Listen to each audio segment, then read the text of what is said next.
দেখুন নেপালের ধ্বংসলীলা। অনেক অমুসলমান বলেছিল যে মুসলমানদেরকে ধ্বংস করতে হবে, মুসলমানদেরকে শেষ করতে হবে।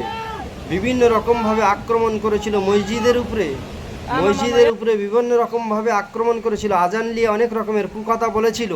কিন্তু তার পরিণতি স্বরূপ হয়তো আল্লাহ পাক রব্বুল আলামিন এই নেপালের জমিনে তিব্বতী অঞ্চলের দিকে ভয়াবহ বিপর্যয় সৃষ্টি করেছেন।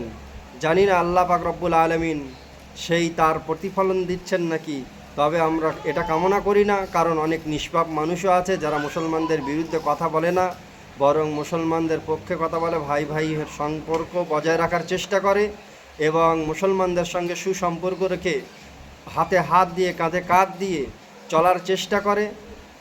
তারাও এই বিপর্যয়ের সম্মুখীন হয়তো হয়েছে।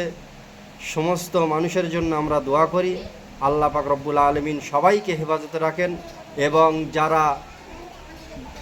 যারা অশুভ কিছু চায়, মুসলমানদের বিরুদ্ধে অনেক কুকথা বলে, তাদেরকে শিক্ষার জন্য বলবো, তাদেরকে সতর্ক হওয়ার জন্য বলবো, যেন মুসলমানদের বিরুদ্ধে কোনো রকম কথাবার্তা না বলে এবং তারা যেন মানুষের সঙ্গে সুসম্পর্ক বজায় রেখে চলার চেষ্টা করে। দেখুন ভিডিওগুলো। ও মাই গড यार,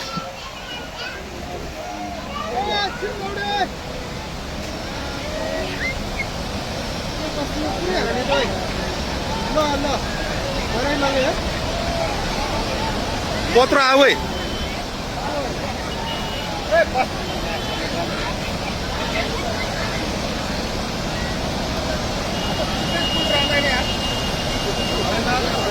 क्यों बच रहा है ना।